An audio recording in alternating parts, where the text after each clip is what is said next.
Thou who see the door art chosen, in thine exodus from thine own life, make sacrifice who thou used to be.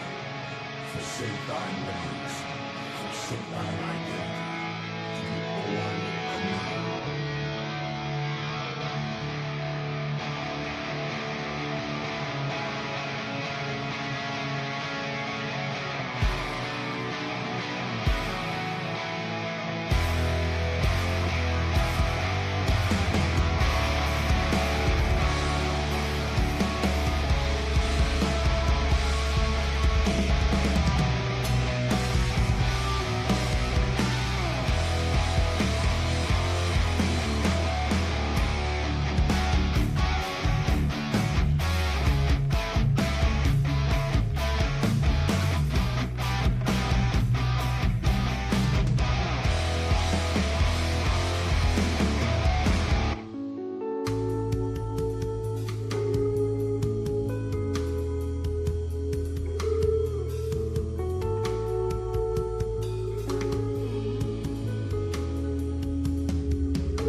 What does God look like?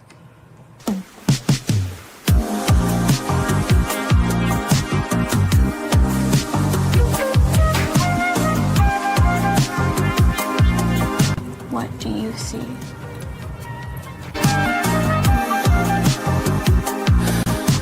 We're solar-powered biological AI. Wait, what?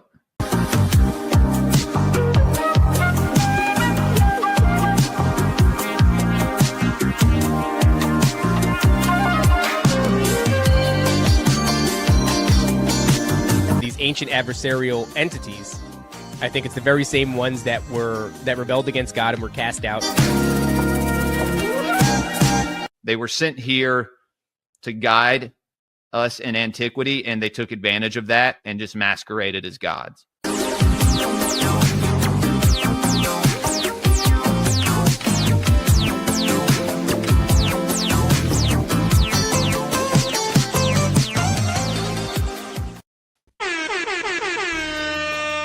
What is going on, everybody?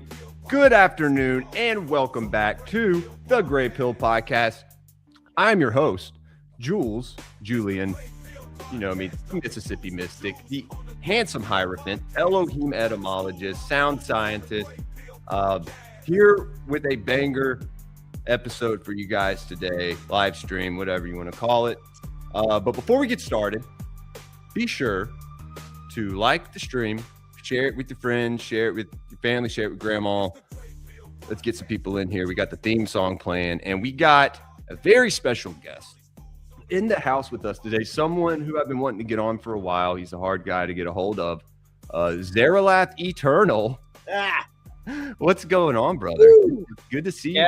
Good to have you here, man. I'm in a flow state. Honestly, it just takes pestering me, right? That's all it takes. It just takes pestering me. I like being gotten a hold of. I only have 800 subs. I'm not that big of a deal yet in the grand social discourse of things. Well, we're gonna work on getting you there, guys. Go over to Zerilath's YouTube. Are you on Rumble? I have a Rumble account, but I've only put like one or two things there. I need a new computer before I can start acting like I can do all this, because I'm at that point, and right now I've been getting shit together in the material universe, and all that. Hell yeah, brother. Well, dude, for people who aren't familiar with you and have never seen you before, let us know who you are. Yeah, a little bit about yourself and what you talk about on your show. Who is Zerilath Eternal? All right. Hey, how's it going, everybody? So who the hell am I? So I've been kicking around for 46 solar cycles, and I'm from the American Northeast. I grew up in kind of a Roman Catholic New England kind of like childhood that bothered me a whole lot during those formative years in the 80s and 90s, which had a lot to do with things I'd have to learn about myself because of precisely what I was here to do on this planet, because like somehow it's just, there was just a lot of things where as a kid it was like no. Mm-hmm. And a lot of that no was just normal kid no stuff gone too far. But so much of it I noticed was connected to just that ain't right, that ain't right, that ain't right. And I just knew I just wasn't living in a world that a human being should be living in like this. Like why is a world like this? And it's very upsetting to me, and I don't want to have anything to do with it. And I ended up having a whole lot of problems the early part of my life, looking for answers to solve those problems because I was driving myself mad. I went into like a born again Christian thing for a long time in the 90s as a young man, trying to just find something out of Catholicism where I didn't think I was going to hell. And then after 9/11, I was having all sorts of new feelings about things. By 2003, I gave a lot of rat's asses about stuff, and you start listening to Alex Jones and you start doing all that, right?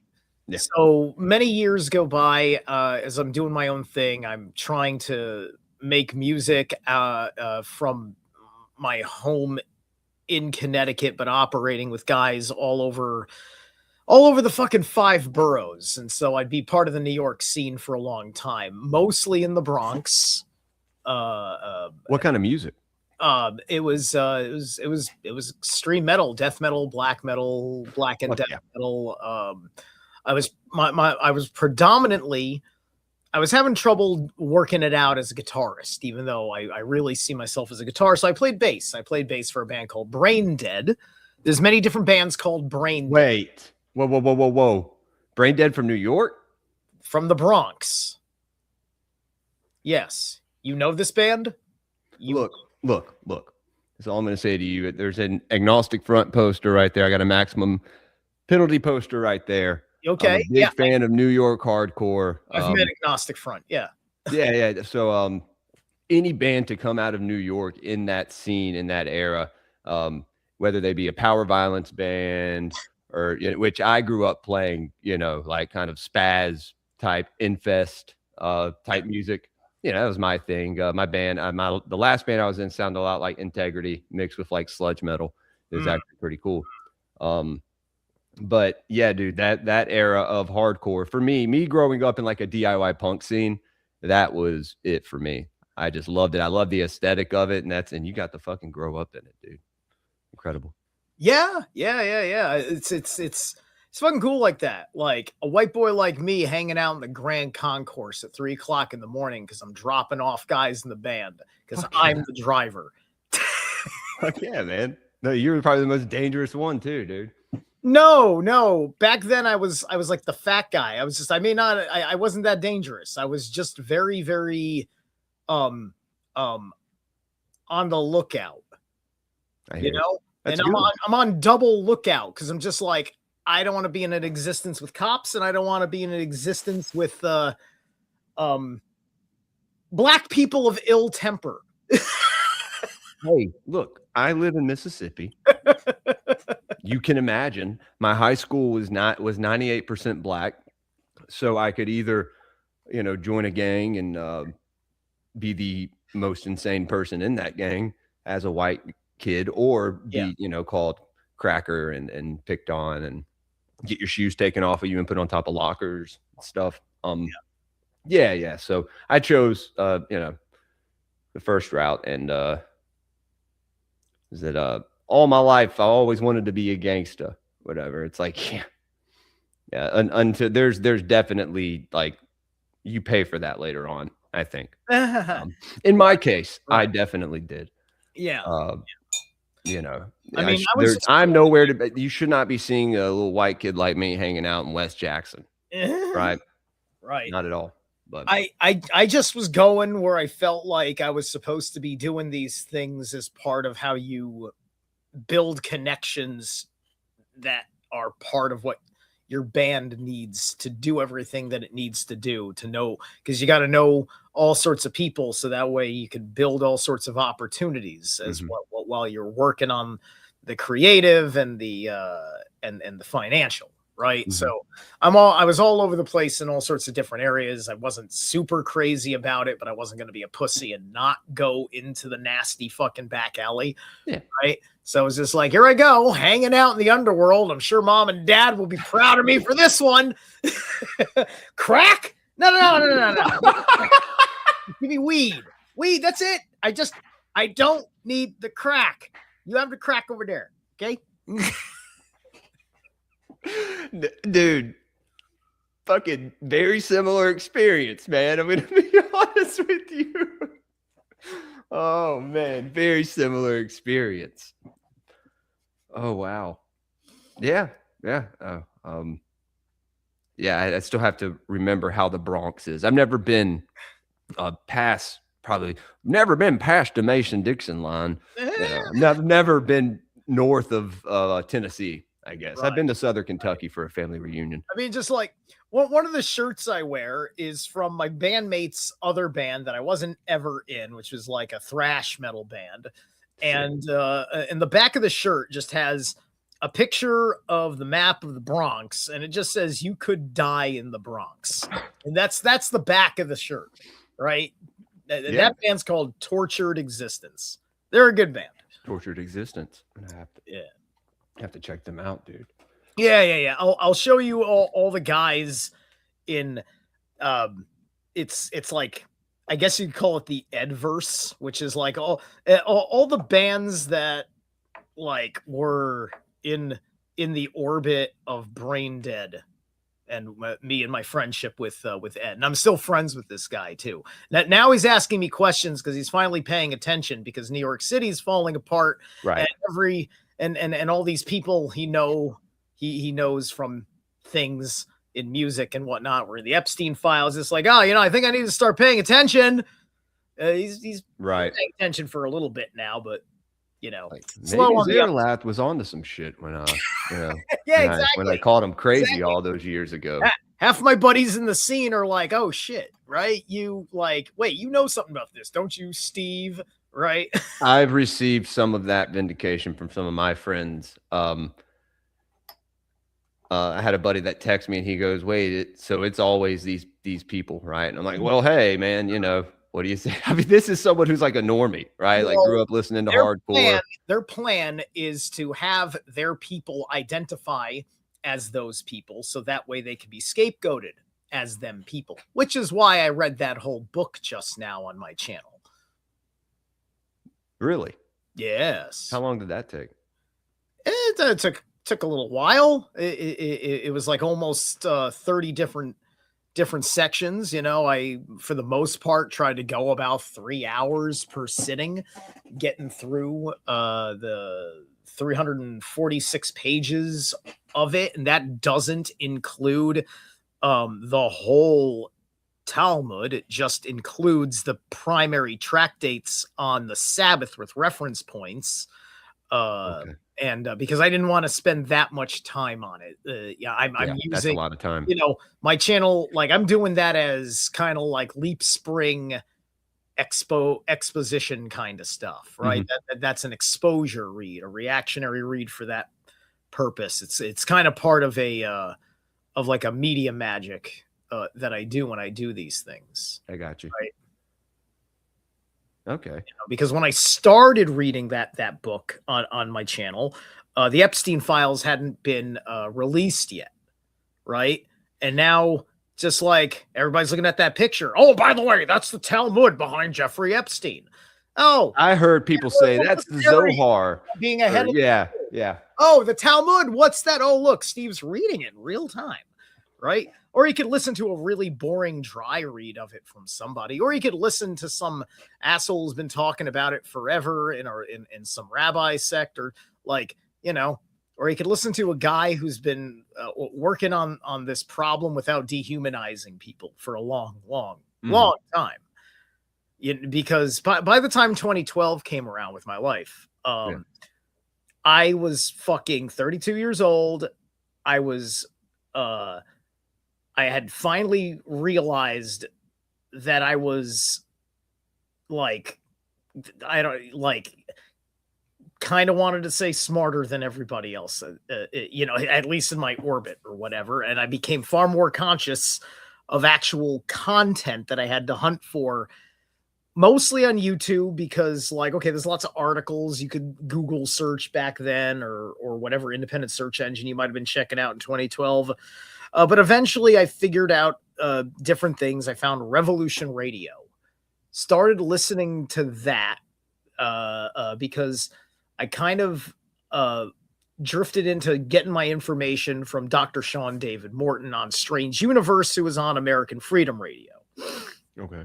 And so I was really impressed with his work at the time, as far as finding something that really said something that I thought also was interesting to listen to, maybe relatable to a few people, because Sean was definitely a guy who could relate to baby boomers, right? And had a certain kind of attitude about him, right?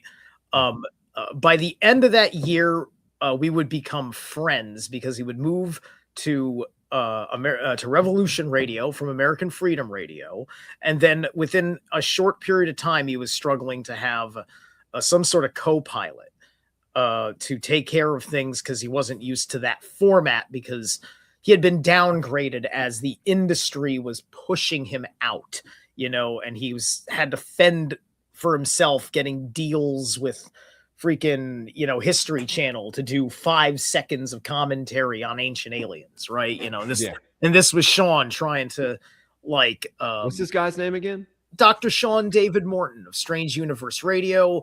His wife, his widow, Melissa, because he passed away in 2024. Oh, I remember him. Yeah. I've seen his face. Yeah. We were friends after 2012.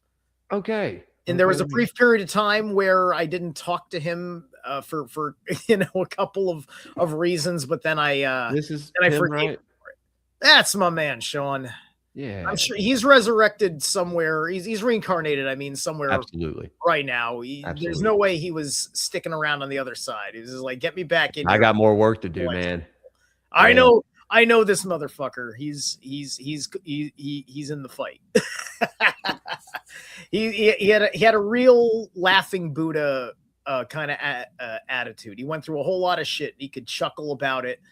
Right off to the end. He died of cancer that everybody knows was from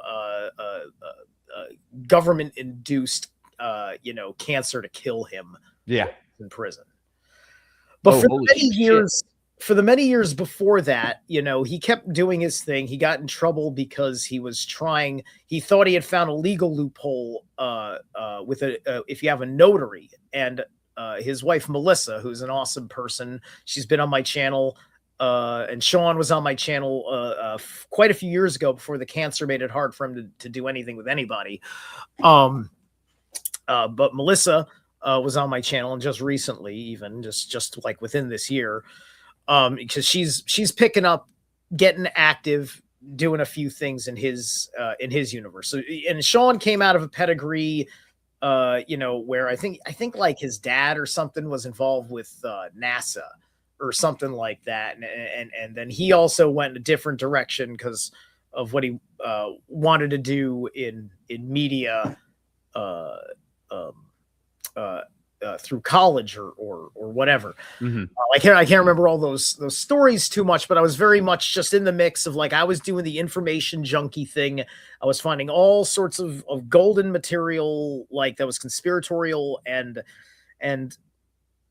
I tapped into the New Age just because I could see, look at this, I can learn something about Eastern mysticism and some very interesting applications to dealing with the conspiracy, right? Mm-hmm. Over time, I got really fucking frustrated because everybody because everything in New Age just turned into, you fight the conspiracy by getting into a lotus position. And I was just like, okay, you've totalized everything into sitting on my ass. Right. Which goes against everything in my natural sense of instincts. Mm-hmm. Right? Because I cherished things like meditation. I did meditation just before this live stream. But but my point is that I was starting to notice how things didn't work so well in that regards. Right. So over time, I was looking for spiritual answers, not just conspiracy answers, because I had soul searching to do from all that Christian shit I went to until through the 2000s after 9/11, I kind of was just like, no, I'm fucking done with all of it. I don't know what is, except I do fucking believe in, quote, God. I exist, right? Right. Yeah. I think God exists because of something deep in my fucking intuitive feelings, but I don't think this book or these people are helping me have a fucking relationship with it. Right. And I had to figure out how I fucking don't feel like I'm burning in hell for walking away. How does that fucking work? Eventually I figured that out. you know, and that was before I figured out that I'm an animist pagan.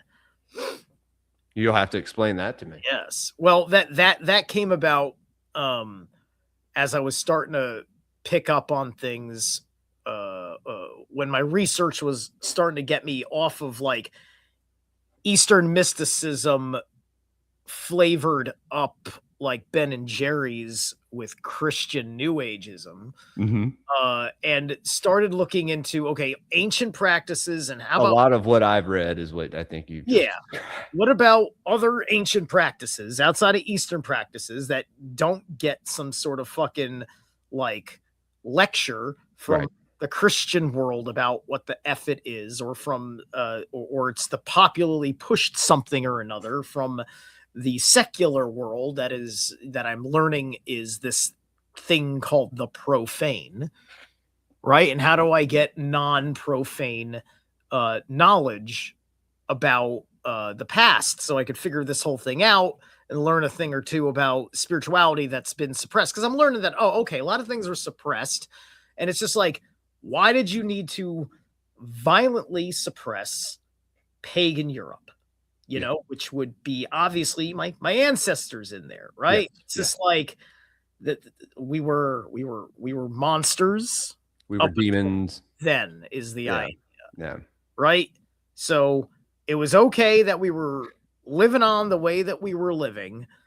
And then all of that just turned up to be wrong, right? And you know, when you live through 2020, you can kind of understand how something can take over and say, no, the way you were living was wrong, right? You know, 2020 was trying to sweep over a new way of life for that was meant to be permanent with the lockdown. For some people it is. Yeah.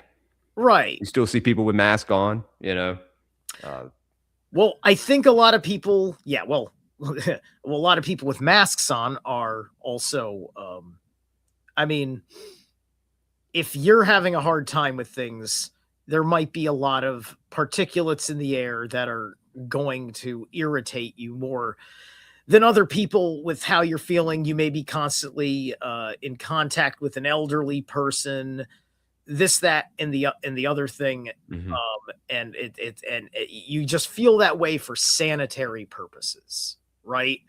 And it's more at this point, the mask exists at a courtesy for people that have always wanted to have some sort of sanitary boundary between them and strangers in the public space as such. Right. And it can be very, very unnerving, just because you know that you never used to see it before, other than when they showed you, oh, here's just regular people in communist Beijing walking down the street, right? You know, and you see so many people wearing those masks for various reasons that had nothing to do with a pandemic, right? Part of it had to do with people just didn't want to breathe the air because of horseshit environmental regulations. Yeah, absolutely, man. Yeah. I think I'm on something with that. And you could probably tell I'm a little stopped up right now, dude. The pollen around here, it's a little more, it's ridiculous, to be honest with you. Way crazier than usual. And everyone's affected by it right now. Yeah, a lot of guys that I work with. Yeah, I do a lot of the cleanup work on construction sites, so I'm constantly riddled with all manners of dust, both toxic and benign. Right. Yeah. So what made you kind of take that journey to look into the past through this other lens?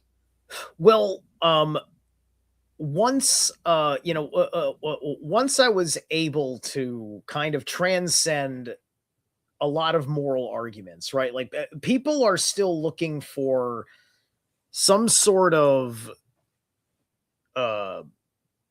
biblical God metric for the pillar morality, truth, and rightness, right? And something to lean on as this absolute existential authority that you could also pick up and browbeat other people with to make you feel safe, right?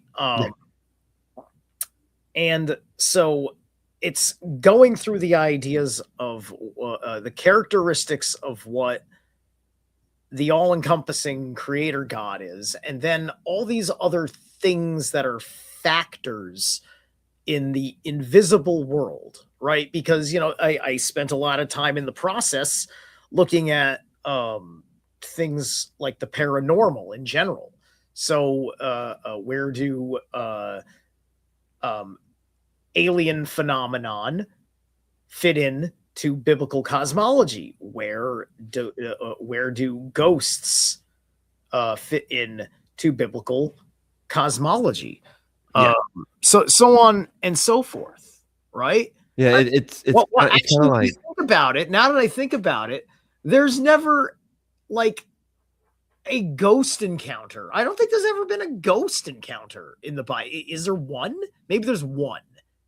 I don't know, but I'm assuming there must probably be one that goes undiscussed largely.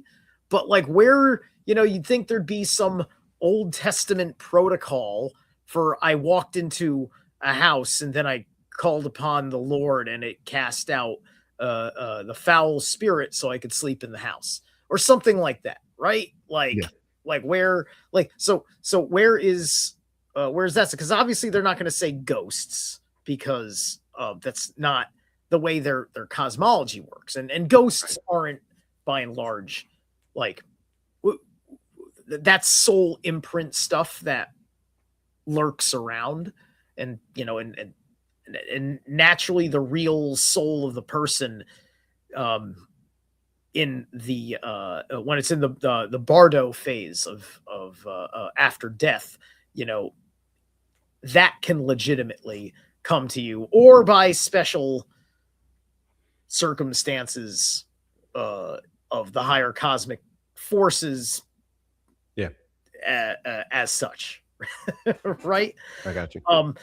Long story short, though, I eventually landed here because I was starting to see that there was simply both the merit to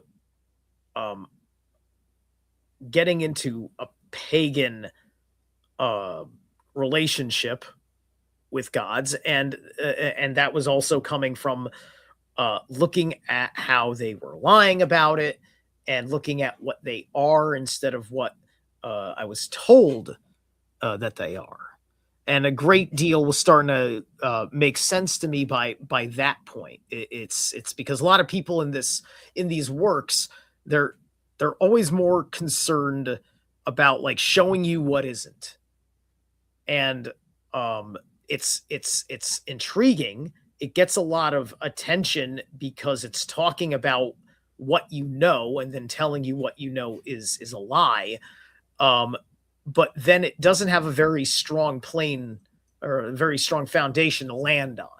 You're just left with like, well, here you go. Enjoy your ontological shock. Good luck in the abyss. And that's the end of whatever program you watch that just convinced you that, you know, the earth is, you know, this crazy trapezoid. Right.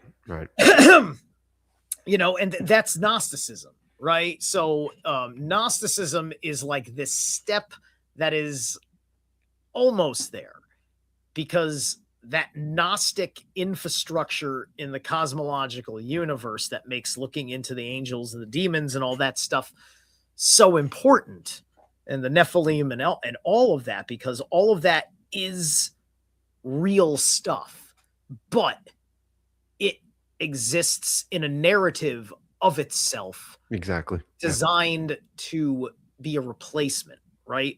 And all of these entities are an incursion that was invited here by corruption from our high councils, as time immemorial, going back into pre-Ice Age, which is during the latter end of the Atlantean and Mu time cycles, where these corruptions came in and was setting up the fall. How long ago were those?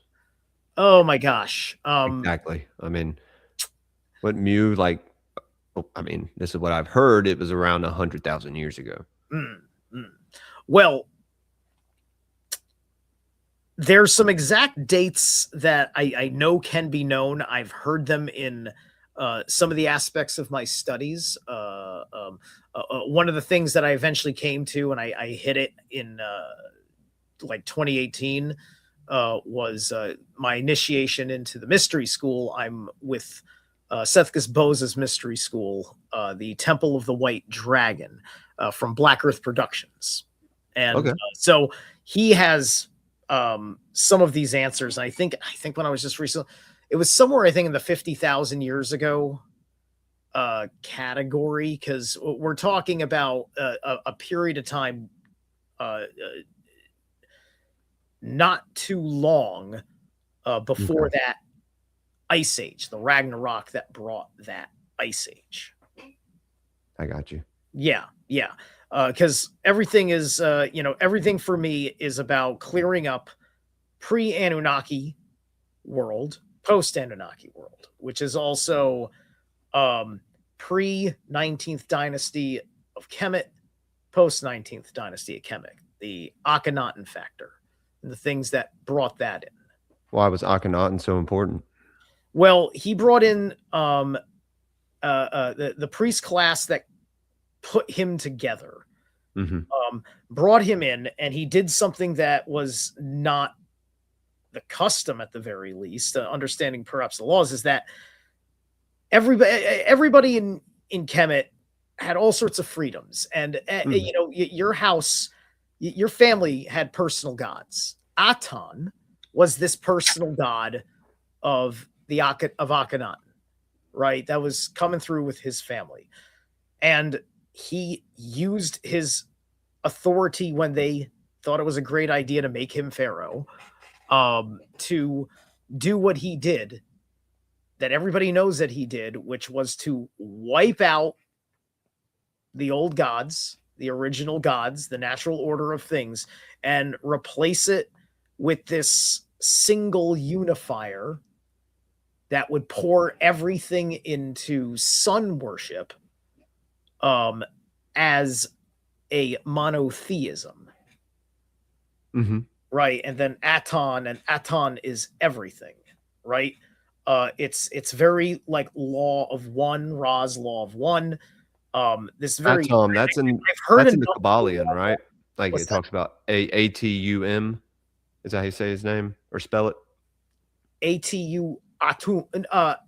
Aton is A-T, I believe it's A-T-O-N. Okay. Aton. Yeah, Aton, like Atonism. Okay. I see. Okay. Here, I'm going to pull this up. And so it's got a lot of those same tropes as the Law of One material, which when I heard some of the Law of One material, I said, whatever entity this was channeled from is some sort of intercosmic artificial intelligence. It talks to you like it's a computer coding script lines with repetitive assertions, throwing these authorities on it as it's trying to crush you into a singularity of being one with God and everyone else. I know you're friends with Paranoid American, and if you've watched this Neon Genesis series, you don't want that. I don't want to go into the goo with everyone else. Yeah, no. This is why I had Jin the Ninja on my show to talk about Gurren Lagann, because I love Neon Genesis. We're friends with the same Gurren people. Lagann has a superior fucking message. Right. Yeah, man, we're friends with the same people. We run into the same crowds. Yeah, I'm looking at this right now. You're right. I'm seeing how, like, this picture right here, it's like it's emanating from from this one Aten, or Aten, as you said. It's giving the sun off. So would you say that, because most people think that these dark entities are giving their energy to like Saturn or one of these other planets, Venus being Lucifer, right? That's misunderstood a lot. Most people,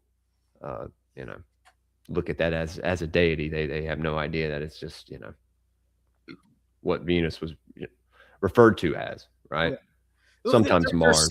There's multi levels to many of these things because there's what they are as entities. There's what they are in the Jungian sense, right? It's like Jungian analysis of the gods is a very, very important place in when you're talking about the parables, the personal development, the way the shaman uses it as a tool for you to reflect upon yourself, and then where a character like Lucifer or Loki holds their place. But when we're talking about the mythos as giving us the greater answers to the real problems in the human condition, when we understand that combined with some of the things we learned scientifically just from like demonology and ghost hunting and things like that, and all the little hints that come from what's effective in the field, you begin to notice things. I've heard a supreme amount of reports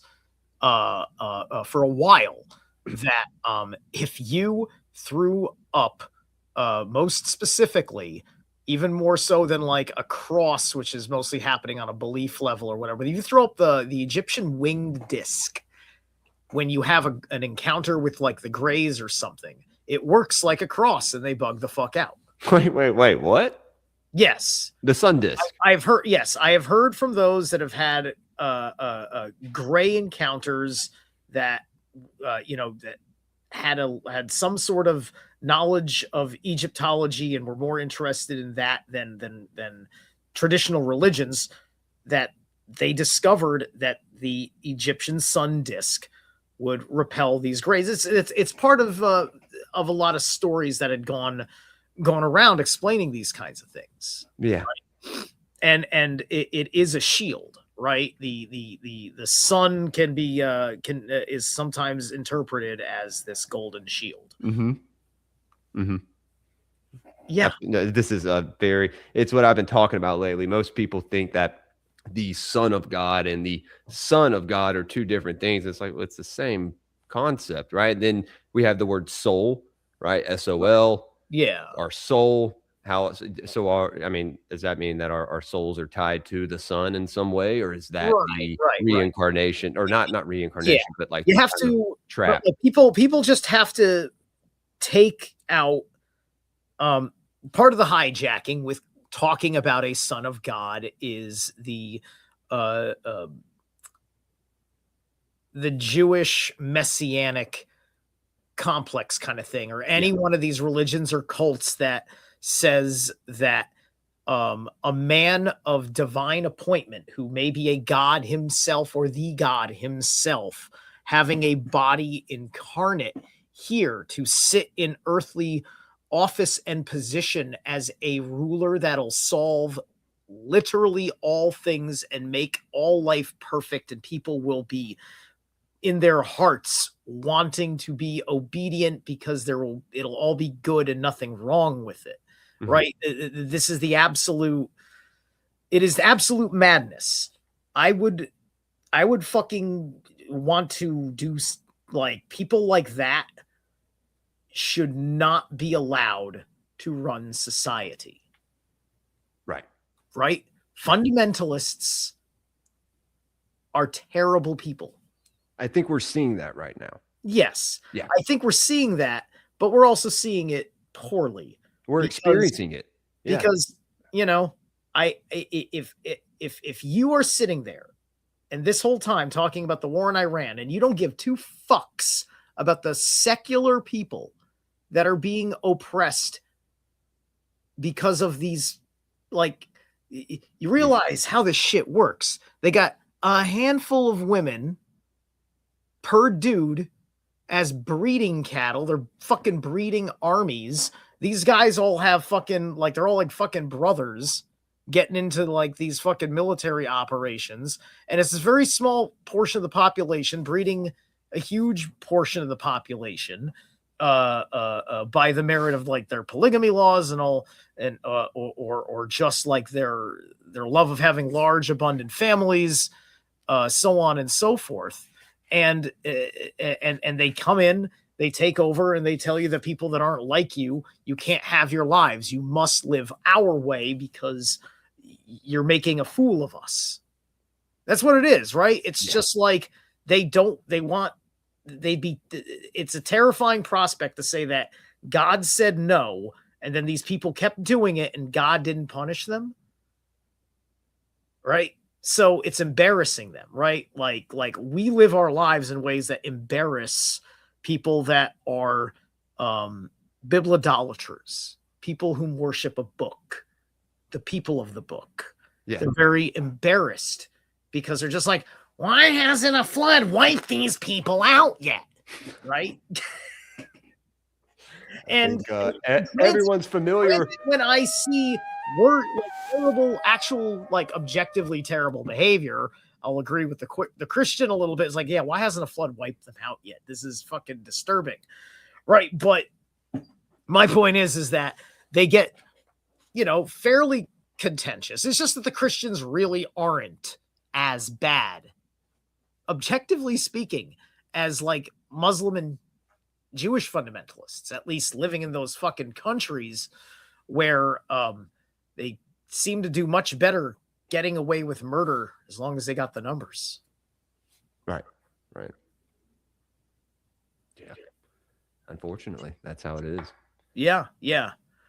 So it's all about fighting the hijacking, right? Because you've got, if you're in a Gnostic worldview, you've got the absolute servants of Yaldabaoth, and the whole order of archons, angels and demons. And then you've got the Christians who are just victims of it, that wish it wasn't that way. And then they go off into what the Gnosticism's teaching them, and they're looking for Sophia. And it's just like, yeah, you want the mother of the monster because you don't realize that you want to escape that whole thing. First, understand the whole mythos outside of it and how it used to be before this all fucking happened. Yes. Because this did not fucking happen first. Yaldabaoth's creation story is something that was made up as part of how the Dark Sorcerers weaved the portal to open up to bring in from the fucking dark universe what they've done, because we are off alignment. Part of my mission is biospiritual regenesis, which is to bring the earth back to alignment. Not going to happen in my lifetime, but the point is that I'm here, and that's beautiful, man. Yeah. What I am doing. Absolutely, dude. Do you think our symbols have been hijacked too and used? Well, of course they have. Yeah, of course they have. Used against us, really. Right. People don't know how powerful these symbols are, and really the power of intent that you put behind the usage of that. Right. They like to really think of it all as just evil. Right. When it's like, well, if you look back to where these originally came from, it actually means, you can believe what we're being told, because it's kind of like, well, we got to question all this stuff except for this, right? Because this book says not to question it. And it gets to the point where it's like, well, what are we doing here? What are we really doing here? Right. Right. And it's pointless to really make arguments with people that are coming up with those kinds of grievances. Yeah. Because it's just, if your argument is it's better to be ignorant, then there is no argument. You're much more interested in being my enemy, and therefore as long as you declare me your enemy, I am much happier with your foolishness. Based. Yeah, because you will not be prepared to win an argument with me, and I'm going to embarrass you in front of your whole fucking family. Let's fucking go. Zerilath coming with the heat. I'm gonna come. I am like the kindest, most honorable, like most respectful person, and like I just don't understand why people want to fucking like get uppity with me. I've been receiving a lot of it lately. What are we doing, dude? We're just chilling. What the hell's wrong with you? Yeah, dude.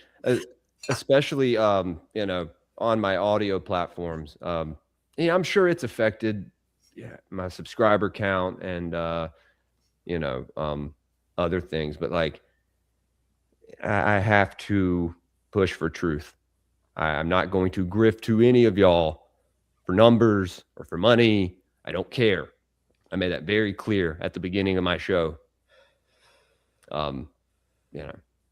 But I think especially with this war right now, this is something else that you see in these biblical prophecies. And I think it's happened during every single war.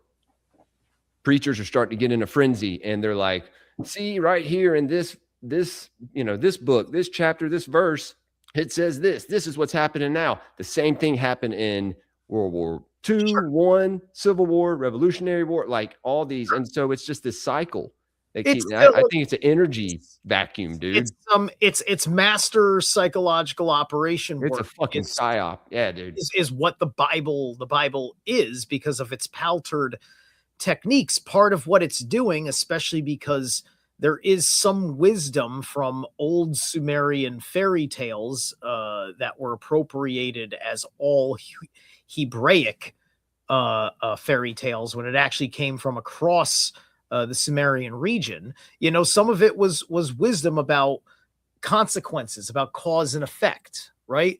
If deep down in the pre-Anunnaki times of that region, there were lots of Saturn worshipers, guys worshiping, whether his name was actually El before the Anunnaki showed up and changed things, or if he was this Yahweh character or whatever. There was always some storm fertility god of Saturn.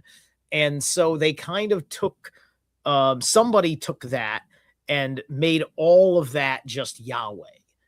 And just changed the name to Yahweh because all of it fit just like the way in Europe Odin and Wotanaz and Godin, the name of God, and all these different derivatives of Odin all end up fitting. And Odin is also Saturnian. People don't talk about that much as his mercurial, but any mythos where your god is always an old man, you're Saturnian. This is Odin and Wainamoinen. Wainamoinen was literally born an old man after being in his mother's womb forever. Okay, so wow. So you get the very obvious sense of where Saturn is in the mix with certain gods, right? Because Odin is also a fertility god, which is why he has a spear. He's obviously the war god. And war and storms Spear's name is Graham, right? Cognate to each other. A storm is a war. Ymir is the screamer, the first Jotun that the war god slain. Why? Because he just wouldn't shut up. He was screaming all the time. Death to America. See, the myth, I don't have to get biblical. You want me to get Nordic with you? Ymir's right there. Death to America every day, right? I am sorry that I feel threatened because my neighbors are Zionists. I'm not that angry that we're bombing the hell out of jihadis because they suppress metal music in Iran. I want to see a free Iran so that way metal bands can play out in the open. People don't understand how Nazi Germany it is under the fucking Ayatollah.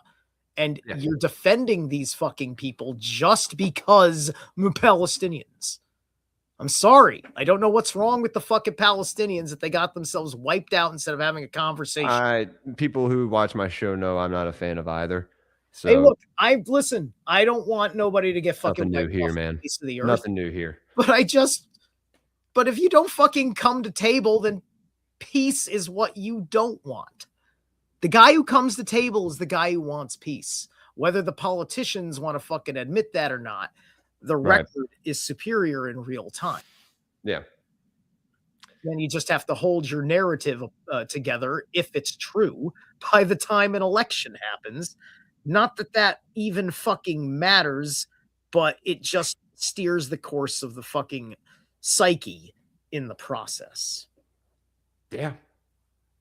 I think you're right about a lot of that there, Lath. Yeah. Yeah. You know, so I had to give up on being a peacenik at a certain point. You know, and how do I do that without becoming a war hawk? Right. You know, because that's not the point.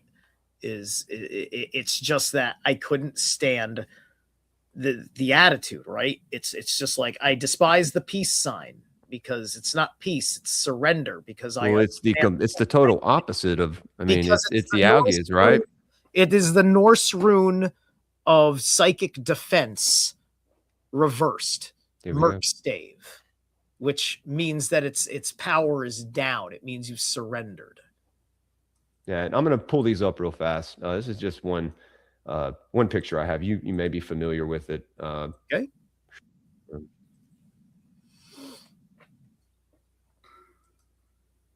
I'm sure you could read all these, right? You and Stein have a rune reading show that you usually do today, correct? Yeah. All right. I am not as well versed in the younger Futhark.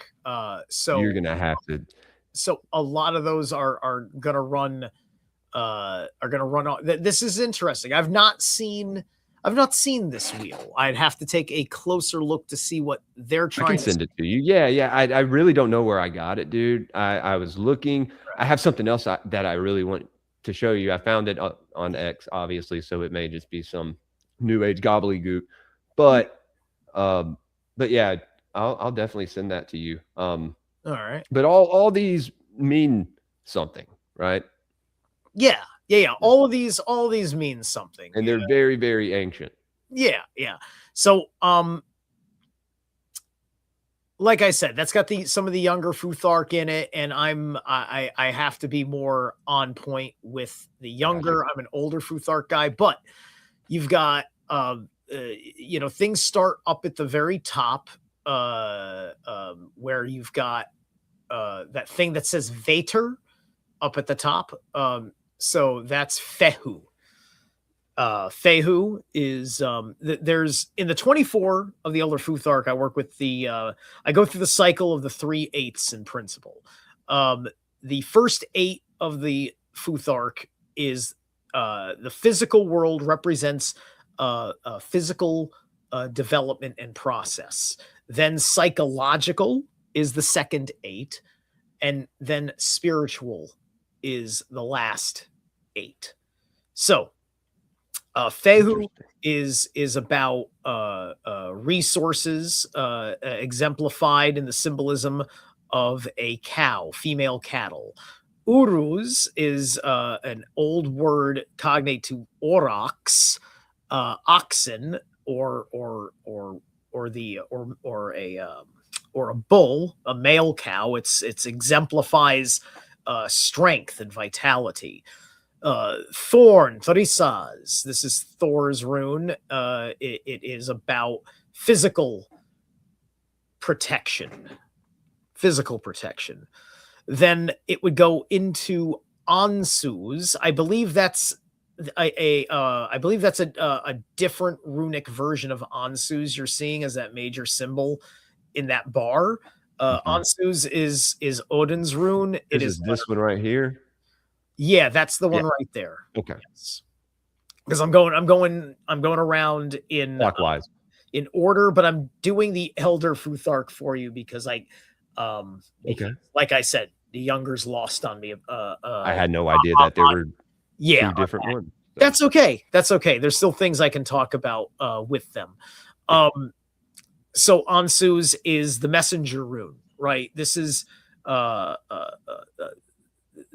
like you get like that little thought in your head, that little voice in your head drops that little idea, right?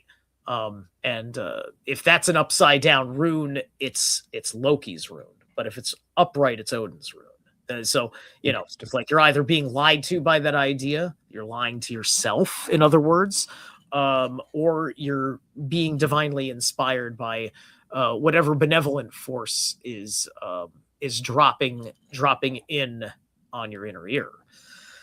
So then you go to Raido, which obviously is this letter R looking one just after Ansu's here. Raido is for riding and rituals, and so it's transportation. It's about getting from one state to another state of being, or from one place to another place on a horse. Usually, there's right. Safe travels. It's in its most official terms, it's riding a horse, but everybody knows magically it's ritual work and things of this nature. Then you go to Kenaz. That is the younger Futhark Kenaz there, which looks like a little Ziegheiler. Holy shit, you're right. The Kenaz in the Elder Futhark, it looks like the mathematical symbol for lesser than. It's an open like that, like a pattern. Okay, I got you. Right. Okay. So that's Kenaz. Kenaz is about you hear the word kenning in Norse mystical terminologies, which are these little attestations about like the gods often that talk about their qualities, their abilities. Kenning is what can you do? The word can. Like, what can you do for me? That's the same thing as kenning, as Kenaz. It's ability, it's authority, it's these things. Okay, Futhark. So on the wheel, like down there, you can it goes to Hagalaz down there, which is strange because they're skipping Gebo, which looks like Gebo is actually up top for some reason next to Fehu. Right here. Right? That's what comes next in Elder Futhark. Funny enough, you can actually see the Kenaz rune in the corner. Yes. I was gonna say. I thought. Yeah. Yes. Gebo is the balance rune. It's the gift rune. I've in my astrology, I've got some favorable Libra placements, so I like working with Gebo a lot to keep me balanced in my scales, right? So that's so it's about the gift, it's about balance of things, and if you understand the progression, right? Because the next one is called Wunyo, which trying to find out where they're hiding Wunyo on this wheel, and that's the last one in the 8. Wunyo, if it was here, it would look like a little flag. It would be straight up, and it'd have a little triangle at the top of it. If the Elder Futhark Wunyo was here, okay.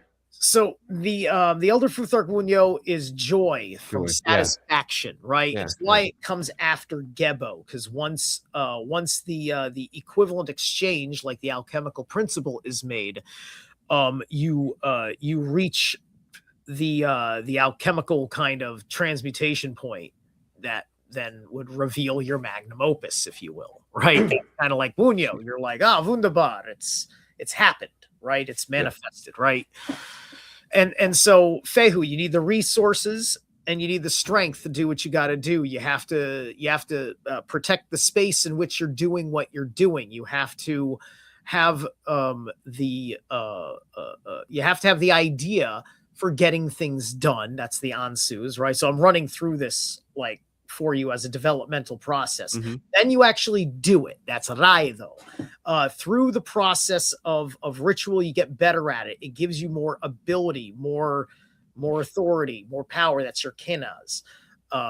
Then from there, that ability, like a craftsman. Oh, like now I've got a page on what's the darn artist page where you bought. Bandcamp? Why is it escaping me right now? You're talking about music? No, SoundCloud? like people do arts and crafts and they sell it on the website. Etsy. Etsy, thank you. Yeah. All right, so now your craft, you've got a thing on Etsy and you can sell stuff at a reasonable price. A fair exchange is made. That's Gebo. You feel great about what you've done and the money you've made. That's the satisfaction of Wunyo, right? And so you see how if you don't order the runes specifically that way, you don't have a natural progression of accomplishment of things in the material world. Fascinating. That's fascinating. I'd love to talk to you about that further. That then continues its logic for psychological development in Hagalaz through Saul, and then for spiritual development from Tiwaz to Othal. Yeah. I was going to pull up this other picture real fast, ask you about it as well. Okay. Guys, we're getting past the top of the hour. Like the stream, please.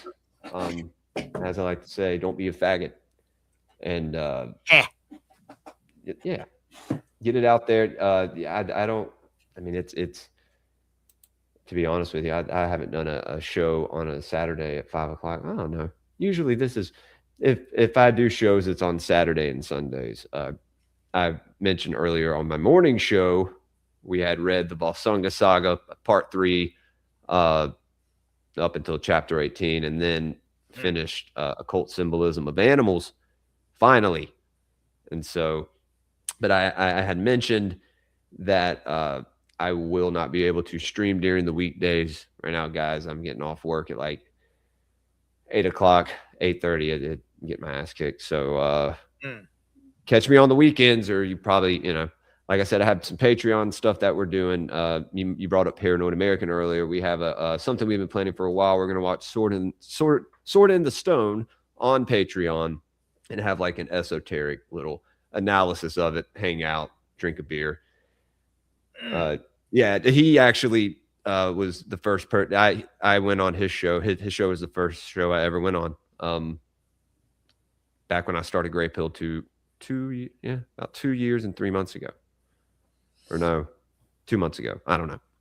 But and then we have some other Patreon stuff that we're going to be doing that I had mentioned earlier. So unless someone books with me, y'all won't see really any. Or if we stream a movie, we may stream one of the Lynch films. I don't know. I did a whole deep dive on Twin Peaks on Patreon. It took like 7-8 months. It took a long time. It was worth it. It was worth it. Yeah. I've been wanting to do that since I saw the show. And I was like, I want to watch this with an audience and explain everything to them. And by the time I got done watching it this time, I figured we all figured out so much more. I say we, I mean like me and a few other people. But incredible. R.I.P. King. Yeah. Yeah. I need to. Yeah. You know what? You're gonna laugh. I haven't given myself a chance to sit down and watch Eraserhead. Oh, dude. I know. You should totally do it. I know. The way people tell me about Eraserhead, I'm just like, I know. It still I'm confuses I me. don't know about this head trip of a fucking film. Yeah, it's definitely like a fever dream. It gets to be to where it's kind of like a weird fever dream, and you're like, okay, I'm not sure what this is, but I'll finish it. Yeah, we watched that. I'm good with fever dreams. I once took mushrooms and watched Darren Aronofsky's Pie. I once ate mushrooms and watched The Holy Mountain. So. Oh my God! Yeah. You watched my breakdown of The Holy Mountain, right? Huh? Did you watch my breakdown of The Holy Mountain with Slick Dissident? No, oh dude. My God. Can you guys come on my show and do it again, please? Slick's the man, dude. Slick watches the Gods of the Morning Wood every Saturday. Usually, I usually have a couple of the rejects that come and hang out with me. Right. And Rat and Subliminal Messenger, my homeboy. He was there this morning with me. Yeah. So yeah, no, you got to watch that. Like me and him, we do some righteous stuff. Oh, like the stuff I picked up on in that one. And yeah, and like there's fantastic principles in it. I don't work with Kabbalistic magic.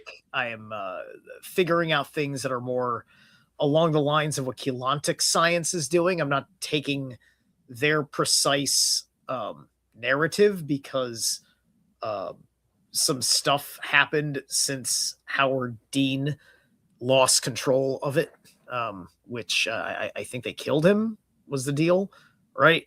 But the original work the original work through him was on point, as I understand it. So that's why I work with a different tree of life for that reason, which is also the same life, same tree of life that represents Yggdrasil in Edred Thorson's books. Okay. Is that the same tree of life that the Greeks use for their Kabbalah? No, if it's Kabbalah, then it's not. It's okay. It's different. Got you. Totally different thing. Like that, right? Okay. Like Kabbalah, you just mentioned tree of life, and I know that the Greeks have a similar geometry. The numerology and the geometry is kind of like the baseline. It's the science stuff, and it's those forms and those numbers have their universal meanings that then can get fit with whatever energies, consciousness concepts you want to run through those numbers and those forms. And if you are making channels and pathways a certain way, you're making certain alterations and assumptions to things, right? And so everything is supposed to operate on the 369. So it has its oscillating balancing principle, and this also means you're working with a 9-point tree, not a 10-point tree. Okay, that's a part of it. It's symmetrical, and there's a 12-point tree that overlays around it. There's a few more nodes. Interesting. Those couple more nodes, those 4 more nodes to make it go 12 point, right? These are that's the tree, and there's still a lot that I have to learn. I just understand the baseline of the form, and when that tree is in your spiritual center, running on your central pillar, this is what is going to bring you into alignment. And this reaches this biospiritual regenesis. The outer world, it's represented by our axial tilt, the seasons, the fact that we have a time of death at all, such as the winter, the time since the paradise, before the ice age, we were not on an axial tilt. That's part of what they don't want you to understand. It's part of the real reason we had the conditions for dinosaurs. And although they're fucking with what dinosaurs are, the point is those are the bones amongst the ones they have not faked of real beasts that were here in the Hyperborean time. Because Lord of the Rings was not lying to you. I'm starting to realize that more and more lately. I think I've done dinosaurs bad. Because I always say they're fake and gay just to kind of, say it. But I think that very, if they very existed, obvious. If you flip the bones around, a brontosaurus with a T-Rex head and cartilage wings, there's your fucking dinosaur. I mean, right. Yeah, they had maybe feathers. Like some of them had feathers. In the TV show Da Vinci's Demons on Starz Network, in season 1, Da Vinci goes into the Vatican vault with the fucking Pope, and he shows him a T-Rex head. So how'd you like to study the head of a dragon? Because he's trying to get him in on the order. Right.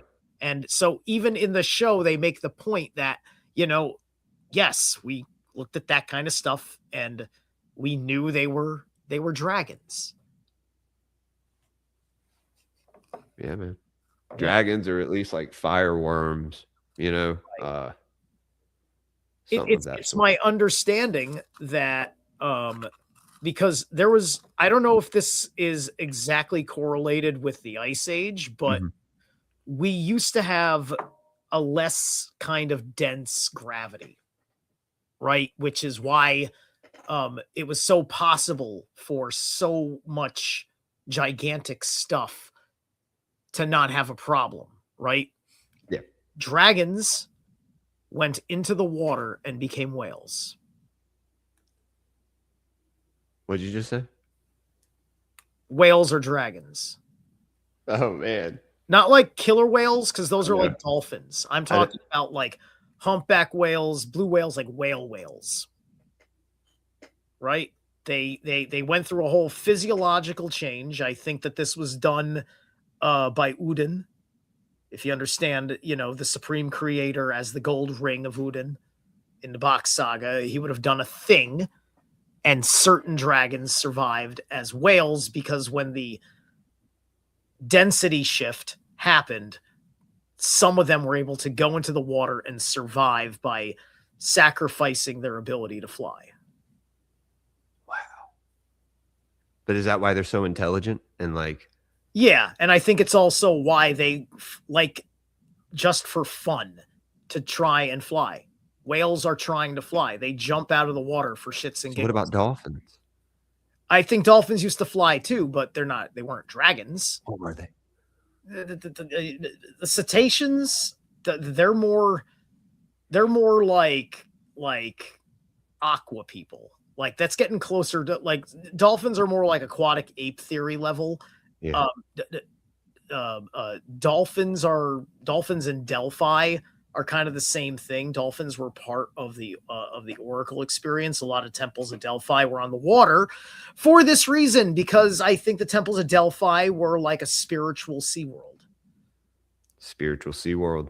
Yes, where things were in proper alignment, and you know, you treated the dolphin as the, you know, sacred magical beast that it was. You might have sacrificed them. I'd imagine there was dolphin sacrifice because oh no, that's just unfortunately the way it was. But I mean, sacrificing one in a crowd as opposed to like sacrificing them all for a big fucking thing. You know, there's kind of what's happening now, huh? There's levels. Granted, there shouldn't be blood sacrifice at all, except for you gotta eat. And when biospiritual regenesis happens, you know, you're going vegan or breatharian without having problems, right? You know, you won't like you'll get the nutrition you need out of it.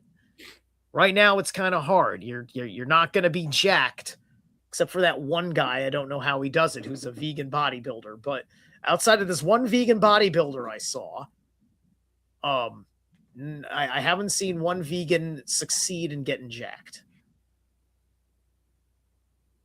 You know? Yeah. Are you a vegan? No, I'm an omnivore. Me too. I've never put it that way. I'm an omnivore.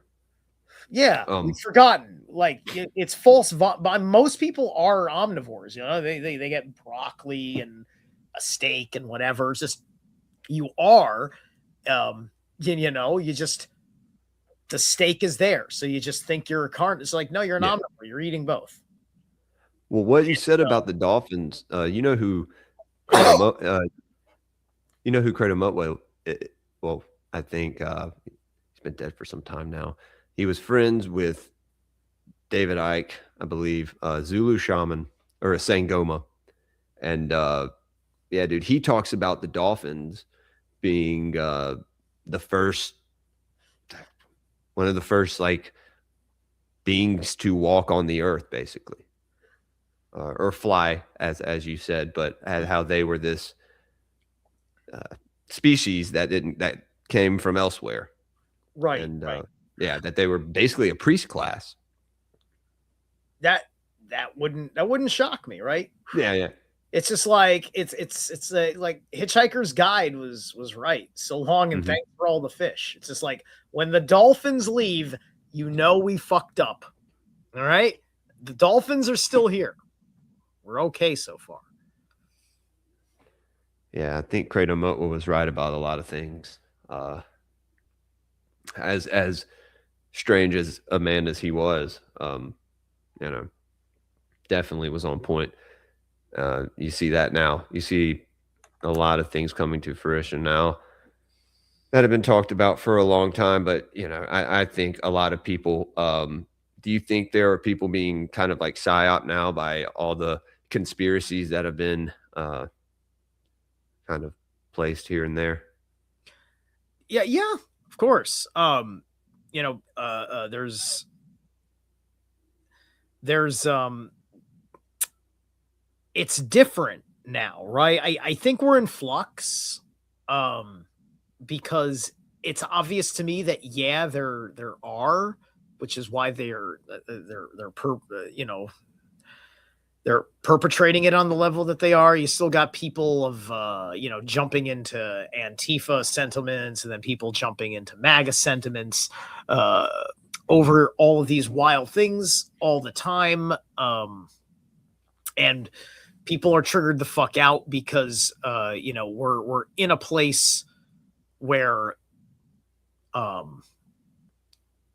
we've never seen such a high level of impunity of authority of this government in I suppose a very long time, like we have today. Yeah. Right. There was a random No Kings protest today. I was just like, I don't know what happened today where it warranted a No Kings protest in my weird little fucking town in which Trump used to have a home in. His kids have a home in. It's just like I live in the middle of this shit. Harvey Weinstein used to live here. Jeffrey Epstein has definitely done things here. Yeah. Yeah, my town is in the Epstein files. Oh shit. Yeah. Well, yeah, I looked it up. He wired Ghislaine Maxwell money from a bank in my town. A lot of money. If he represents the Rothschilds, the UBS Warburg Swiss bank still has what's left of itself in Stamford, and back in the day was the biggest fucking economic entity in Stamford. yeah. Now that building is owned or leased out to the WWE.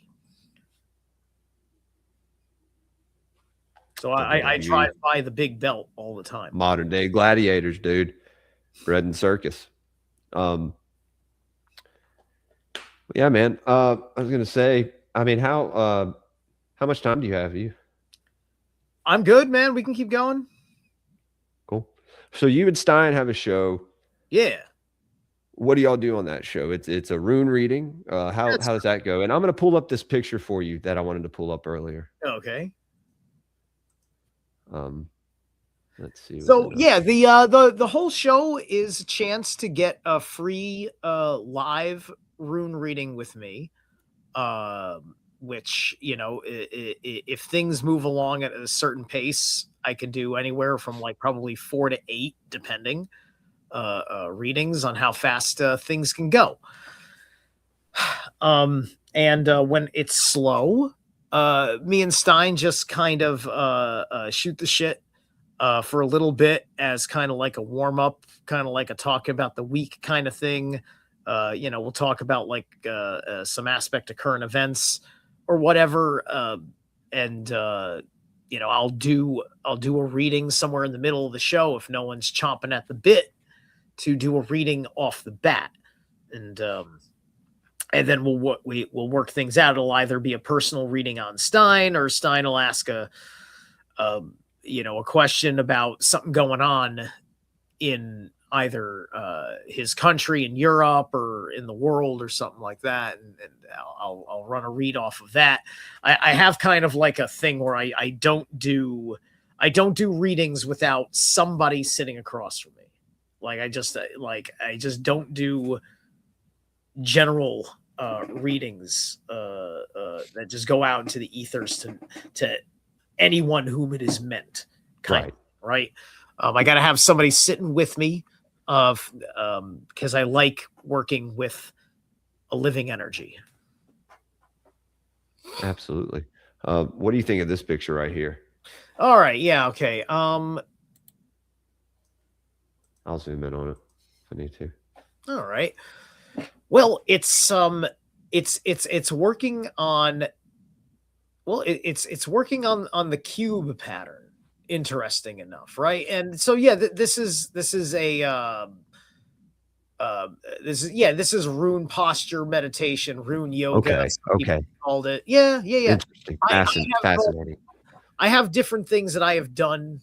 I have done some of these postures. I have done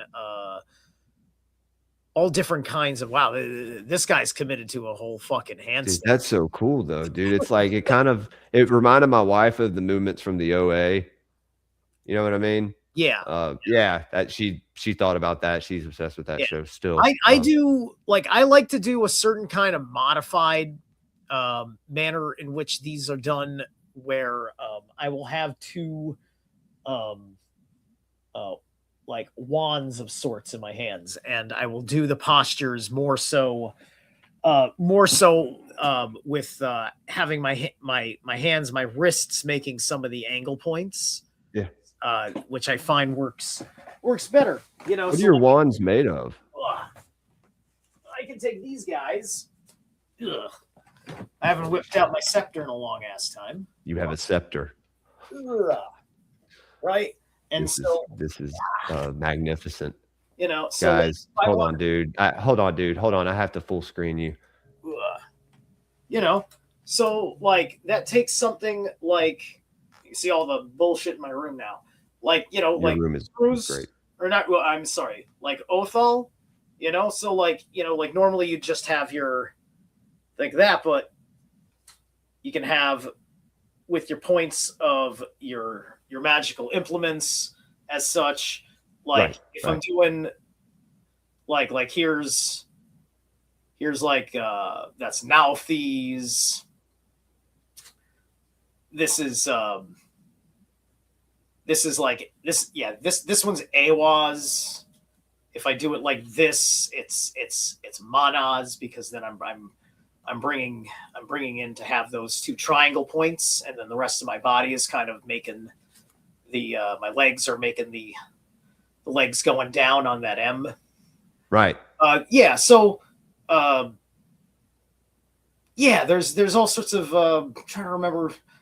Like if I go like this, that's Wunyo, right? And so like I very much look like Wunyo because you know, that's the stem, and then that's the leaf that pops out right there, you know. Or I could, or sometimes I go like this, and this is more like Tharisaj. I'm just kind of flipping the script on it, you know, because if I was like this and like this, that would make sense as Tharisaj also. Right. Right. So yeah, I like working with these. Sometimes I haven't done it in a hot minute because thank you. I've been working on a different kind of magic. What are those made out of? What kind of wood? Well, the scepter is made of Hollywood. There you go, guys. Yeah, and the other one is just a Illuminati confirmed, by the way. I said Illuminati confirmed. It's something that I do to troll some audience members. I've had claims of me being a Jesuit, so you know you got to watch out. Yeah. Yeah, man. I mean, I noticed with a lot of these runes, the ones that represent certain gods and goddesses, they take the shape of either like the first letter of their name or something that I guess an attribute that they have, right? Or a certain characteristic of that god or goddess. Right. Okay. So I'm right about okay. Yeah, I mean, I'm just making sure I'm interpreting these things right, like, you know. Like Odin's rune is Ansu's, and there's it looks like a meditative pose. Yeah. Right. And and so perhaps Wotan, because that's the only version of his name I can think of off the top of my head where there's an A in it. right? And that's not even in the beginning of his name, right? You know, so like Ansu's kind of breaks that mold, as it's the A sound, the ah sound, and that's for Odin, Okay. right? You know, so because with Odin, you're saying the O sound first. You're working with Othal, right? And Othal's qualities are that of sanctuary, of the homeland, right? That's what's happening there. But otherwise, by and large, yes. Like Heimdall is Hagalaz, which is H. Wow. Yeah, no, I figured I would show this to you. I was very interested. I just came across this on a random post. Yeah, yeah. It's Confirms what I interesting was- that they have the 6-pointed cube structure going around the circle here. It's you know, because it's I'm wondering why they chose that, because there's much more than 6 points going on here, right? Right. And I mean, I don't know. I don't know if it's what the 6 points are pointing to. Right. But you're right about that one right there. It's definitely someone throwing a Roman. Someone doing a headstand too up there. Yeah. It's a peace sign. It's like a man hanging upside down. I don't know. That's kind of you know. Yeah, yeah. That made me think. Or how about Sowell? Like he's taking a squat. Oh, okay. You know, that's like yeah. Take a shit in the woods. That's what you do. Oh yeah, man. Yeah, dude, I got people asking what your channel is and everything, man. Yeah, you guys go follow Zerilath, please. Yeah, get him to 1,000 on YouTube. I just got there, dude. It took me a long time. There's so many people talk about their shadow ban. Whatever, dude. I'm on my 3rd channel, and wow. And my first one was Digital Seppuku. Okay, so I don't want to hear it about about people in cancel culture. Wow, dude. Yeah, no, that's yeah. I've had people. I've really just had people who have been pushed back on certain rhetoric that I've had, but nothing of that. No, my YouTube channel hasn't been taken down, so that's good. Right. But there's some streams I did in the last couple of years, especially, that I didn't stream to YouTube, probably for a good reason. Right. Yeah, definitely. I've always been I had a hard time getting in a lot of trouble on YouTube. It took a while before, like, it was, what the hell was it? It was 2022 or 3. It was around this. It was around the early fall of like 2022 or 2023 when I had lost my 2nd channel to cancellation. Something happened and I wouldn't let it go. With I was continuing to just make content the way I wanted to make content, and I was cruising on 2 strikes. And so at some point I just woke up, I got a notification that my channel had been deleted. And I'm not one of those guys that got his channel back when people started getting reactivated left and right. Didn't happen to me. Huh. Well, I'm glad you're back now. Oh yeah. I took a hiatus for making content for a couple of months. I think maybe I took about 3 months off and didn't think about it. And then just came back on the scene, re-uploaded a bunch of key things I had done in my past, and started doing new stuff. Eventually found some things I wanted to start doing more of the book clubby kind of things. Those are fun. Yeah. Dude, you're always invited. We actually landed on the Valispa for next Saturday morning. So I don't know if you're around. Maybe we'll see. Today I took an extra shift, so I did like a 6-day work week. Took some overtime. So normally on a Saturday I am free, but I don't know how often they want to spring an overtime on me, and I don't want to say no too much because I'm really liking this gig. But that's good. I prefer to be free. I'm fine working. So whenever you can make it, dude. Yeah. That's just like, because I got people that are just like, hey man, where you been? Is this like something up? Just like, no, I've just been busting my ass. Yeah. My ordeal for the past few weeks. So we talked about runes. What's the difference between a rune and a bind rune?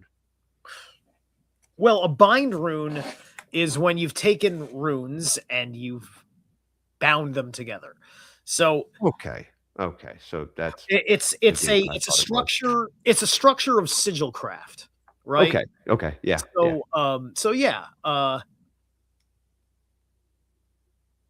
little familiar. I've studied some. I'm familiar with what sigil magic is and how it is used. I've talked a lot, especially on the Occult Rejects, about how World War II was a giant like sigil war. You had the you had the hexagram of Solomon, and then you had the the hook cross, right?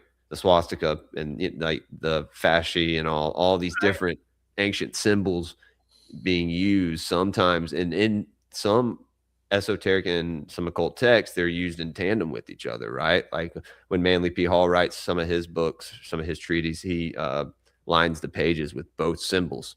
It's very maybe like a Kabbalistic thing to it, though, right? Like some light and dark aspect. Or again, we know these symbols are a lot older than when they're presented to us, and we know that that's not what they mean. Right. Yeah. The symbols were redesigned by von List. I think Otto von List was his name, and then he had it's like the von List Futhark, if you will, and that's where you get its kind of almost basically it's a blocky brutalist postmodern form of the runes. Is like I hate the energy of List's runes. They're specifically designed to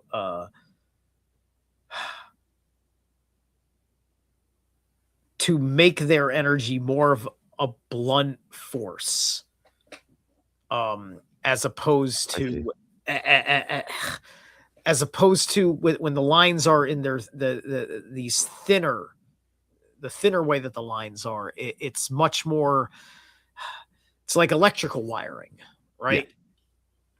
Yeah. So these big chunky kind of things, and all of that was so that way it had a certain impression when emblazed in use for the aesthetic designs, which is all part of the magic process because of the art side of magic and having the effect that art has on you. And I don't think people understand, and I've talked about this a lot on my show, not so much recently, because we did read a book on magic, on the left and right hand path magic, and basically that everyone uses magic daily, and they choose just not to recognize it, right? Or do you just think it's really about the intent, like the intent of use of what you do in a certain ritual or prayer, meditation, right? Like, or do you think some people access certain powers and don't know it? I think that the more accurate way of putting it is not so much that people are doing magic and they don't realize it. Okay. But it's that what they do has a magical effect that you do not appreciate, right? I get it. Yeah. If you did, you actually would have more control of your situation instead of the manner in which what you do is kind of an insult to your surroundings. In which another force controls you. Right. Because a lot of it is how another force is acted upon you. You know, like if you are among the profane and you are scared and you pull out a cross to protect you, sure, it may protect you, but it is also reinforcing a bunch of other things, including your dependency on everything that has been poured into the meaning of their cross. Absolutely. As well as occult meanings to earlier forms of the cross, right? That people will sit there and say like, oh, that's well, right. Like at the end of the day, you're throwing up the open hypercube, right, at them, you know, because we're getting into the whole hypercube symbolism of the offset cross with the crossbar in the upper third, right, as opposed to balanced in the middle, right? The iron cross as we know it, when encircled, is actually a symbol of Udinma. It's a symbol of dominion. It's a symbol of the four quadrants of the world. It is a symbol of wholeness and balance. The four elements. Yes. Many things. Yeah. Yeah. The Hopi had warned that if the men from the West came and they did not have the encircled cross, that they had fallen and they are not to be trusted. Really? When Christianity came, they were originally a fish cult. The godfish symbol was the strongest symbol. They had to steal Odin, who died on a tree for divine strength, and they had to replace that with Jesus. And then in the process of that, they took away the ring of Udinma from the cross that they had then inverted into the hypercube as a symbol of threat and dominion. Wow. Because you've got to remember, you're throwing a capital punishment, a symbol of capital punishment that has an interdimensional Saturnian black magic X upon it. Yeah. That's what it is. Yeah. And right? that's the origins of that tribe of people, venerated that dark, it's a lot Saturnian hex. It's a lot like the peace sign, because it also represents a sword. And the cross, the right side up cross, is the upside down sword. The sword is upside down as a symbol of surrender. Such as when you approach the king, you kneel before the sword. Sword is down, you offer your head to the king, your life is in his hands. Right? So when the sword is up, when you have the satanic cross, that is you speaking up and using your tongue. And you are standing up against someone.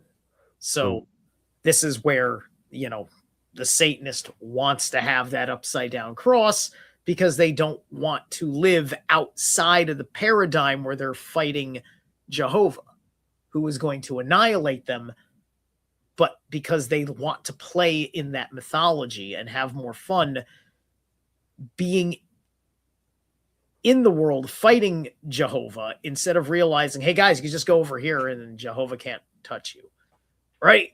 Nobody just wants to go over there where Jehovah can't touch them. Instead, they have to have everything Jehovah has and then flip it upside down. And this is where you get like the satanic metal community. I love you guys. You guys are fun, but Satanism's getting little gay. It's getting a little juvie, guys. Right? Everybody made fun of Behemoth. I love Behemoth, but the shit of God is like, oh, this is not very deep, man. This is like, yeah, no, and I it's just definitely like, know what you mean. are metalheads starting to realize that Hail Satan isn't always the coolest content? Right.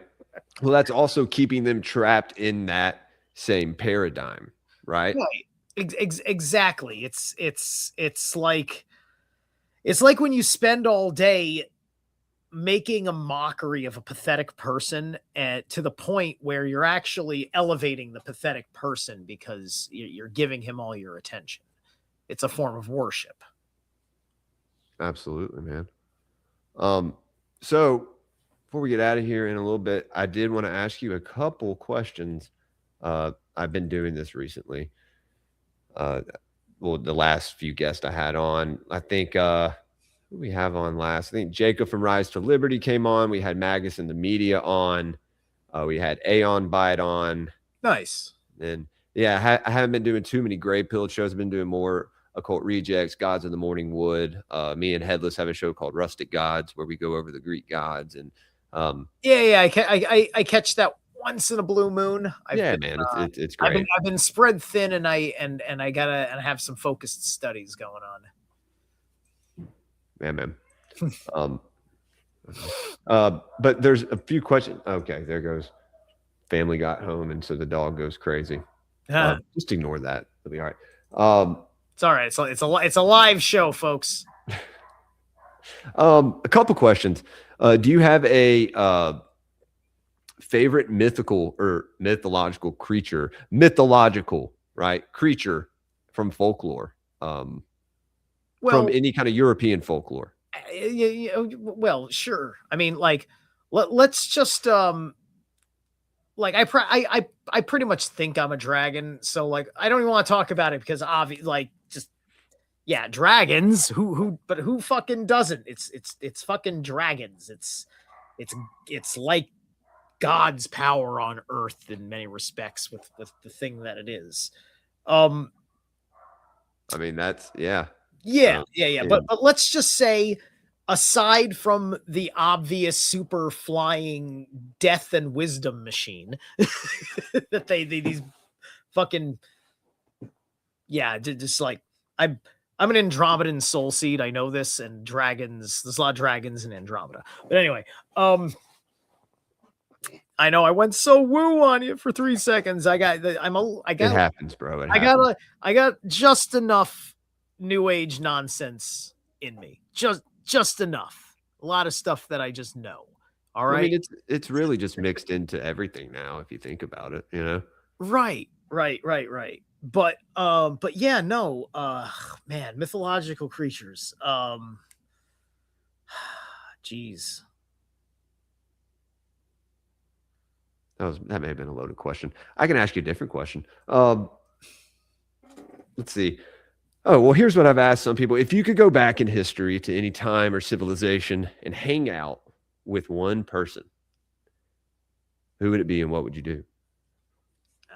Okay. This is better. I think this is a better question, right?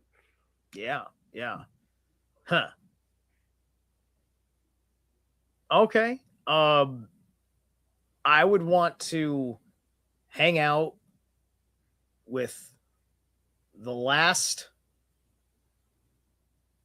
Hyperborean king of Udenma before the Ragnarok. Who was that? I don't know, but he obviously existed, and that's who it would be. Where do you read about like these Hyperborean kings, like the nowhere. It's lost to history. That's why I don't know who they are. I want to talk to somebody who we don't even know who they are yet, but I do know that they existed, right?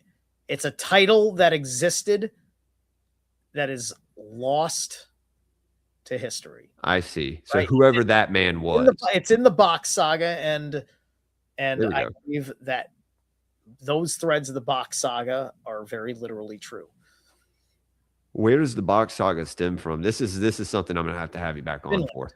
But Finland. Okay. Helsinki, Finland, which used to be the North Pole.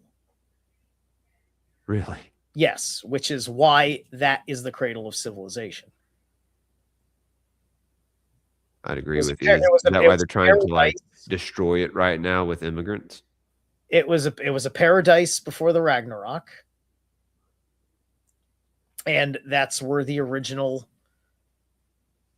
line that seeded the whole race came from, the whole royal family. I would love to talk to you sometime about that lineage. Maybe could have you on to talk about that. Yeah, well, I don't have the answers on the lineage per se, other than what I know in the Box saga, and then it's interesting way that it then starts coming into history as we know it when you start seeing how these people down the line eventually there became like, here's the Rajas from India, and then here's the pharaohs from Egypt, and and they started coming in, these earliest civilizations from all these different kinds of people that came in, but there's the pre-Ragnarok way that it all started, and then there's after the Ragnarok when they were starting to send their guys back out into an already populated world to try to come in and say, like, hey, remember us? We're back. Like, we found a way out of the ice, and I'm from the original family.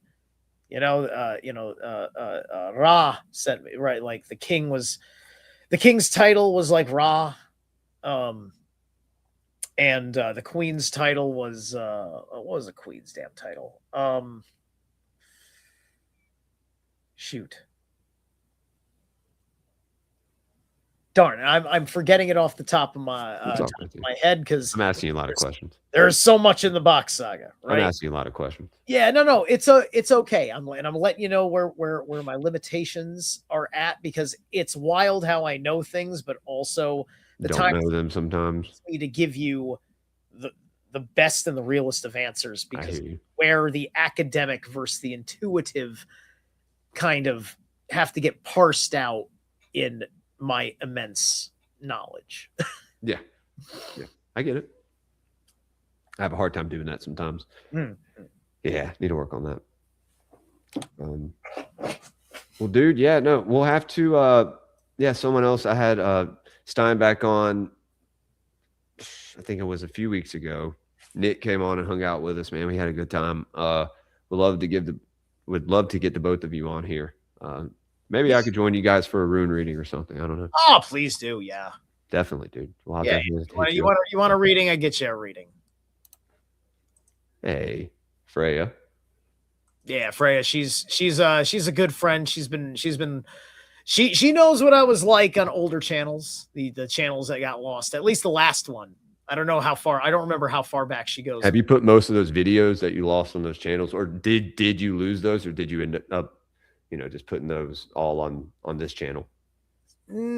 Some of them are hanging out on Rumble. Some of them are hanging out on Odyssey. But I really don't like double upload anymore. Like I said, I need a new computer. I got you. Thank you, Fire Pixie. It's a long time coming, over 2 years now, and I was begging people, but we finally got there. Zerilath, incredible conversation, one of the best I've had. I say that every episode, but this was truly a privilege for you to come on here and talk, man. I learned a lot today, and I appreciate you and your knowledge. I appreciate you too, man, and so and we have a lot in common with the whole music thing. Me and Thomas have a show, or the Paranoid American, as you call him. We have a show called Sound Science.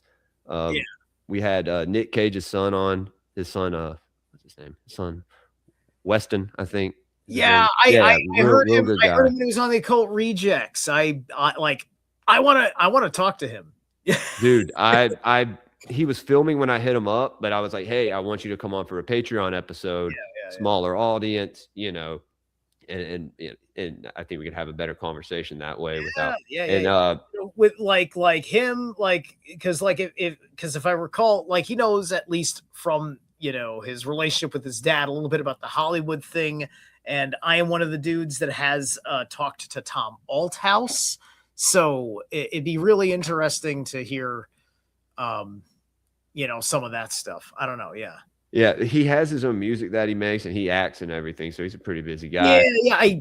I think I heard a couple of his songs. Like, yeah, he's got like a good, like, it's like a black metal band or something. Yeah, it's something like that. Sounds Yeah, pretty yeah. bright. Sounds pretty legit. Yeah, and you know what? It's unfortunate some of the freaking choices with the Ghost Rider films, but like the story Ghost Rider 2 was going for could have been so awesome, because I saw exactly what they were trying to do with the elite soul swapping thing. And it's like that film, if it had freaking put it together better, it would have been so ahead of its time with revelations of the Epstein files and consciousness transfers and the black magic that it's there, even though it's not directly connected. It'll be directly connected, when you realize what the hell's going on. Yeah. Once you learn more about magic and how, you can start to recognize those things that most of the normies, aren't, they won't see. Right. Yeah. But yeah, man, no, I'd love to get you back on sometime, and we'll have to get you on a Cult Reject sometime too. But yeah. I will. I'd love to get I'm always like, sometimes I'm like, oh, what are you guys talking about? It's like, oh, it's not in my wheelhouse right now. Right. It's like, right. I'm definitely on my own thing. What I learned and the good reasons why I've come to join with Temple of the White Dragon is because it's helping me put the reason why it ain't sounds like nothing you ever heard before is because of principles that I have held to, that have been tested over time with my time. I've been just an initiate level since 2018. And I'm close to ready to going into Ulfidnar level 2, which then some higher level secrets I will be able to understand after those kinds of initiations. And so the results are quite something in your personal life. And then it's just wild because you become, if you're into this aspect of the study, it turns you into someone like me with all sorts of answers. Yeah. Well, I mean, the esoteric knowledge that I have accumulated and the path that I have taken, which, me and Brandon from Magus talked about it, the path of the mystic, which I think you're very aware of. It is, it's not something that you're ever, I don't think, ever going to fully know anything. Right. I like to say, once you think you know everything, you know nothing. Yeah. And, but yeah, man, you see it start to manifest in your life, though. You start to see these signs and these symbols, and things start to make more sense. Yeah. Reality. Everything starts. Everything starts talking to you, and it's just like you see somebody flashing this symbol, and you get an idea of what that guy's working with is coming from, right? Yeah. Like I said, people are working with magic unaware, but in truth is that they're playing with things that have a magical effect that they don't appreciate. Even if you explain it to some of them, man, like I've noticed this with some of my, I've had some people, I guess, stop watching my show that are Christians. They don't really accept the esoteric, view of it. And it's like, well, without the esoteric, what is it? That's my opinion. I just enjoy if I've gotten into like a really sharp freaking argument with somebody, I piss them off. And then like 3 months later, they're like, yo, I figured it out. You were right. I'm sorry. Well, I don't know if I expect that, but we'll see. I think everyone's path is different, and maybe people who have watched my show in the past will experience some of the things I have talked about and things myself have experienced. Yeah. Right. Exactly. I think having these conversations can really help put a lot of things in perspective. So like I said, brother, I appreciate you coming on here and hanging out with me. You're always welcome on this show. I'm having a blast and good, whatnot. I just need to be given some heads up informed about what's going on with when Nick's going live with the thing. Because believe me, I'm always down if I happen to have the fucking free time. I do work full time right now. Me too. Yeah, I get it. I had to quit. Like I said earlier, I had to quit doing weekdays. I'm gonna have to mark that out on my calendar or my Calendly. Yeah. Even Friday nights, guys. I'm not getting home till 9 o'clock, and my kids want to see me. My wife wants to see me. So it is what it is. But like I said, Saturdays we got the Gods of the Morning Wood Esoteric Book Review, 9 o'clock Central Saturday mornings, and then usually we'll every few weeks we'll do like a watch party where we live stream a movie. I have a wheel that I spin. I have a David Lynch wheel, and I have another movie wheel. Then we have a book wheel right now. That is it's a lot on there. So we depend on the wheel, and it gives us our answer.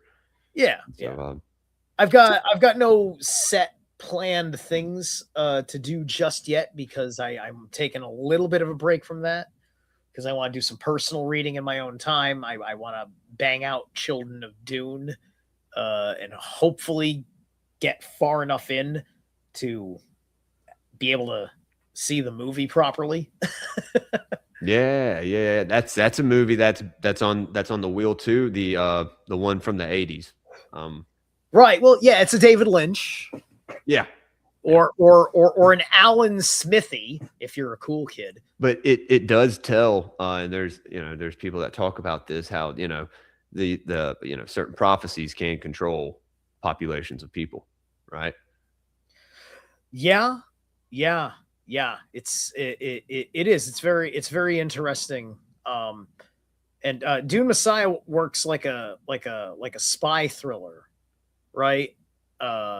And that shifts, like everybody in Dune has always known just like basically the first book because of the Lynch movie, the TV series, which then eventually the series goes into more from Sci-Fi Channel.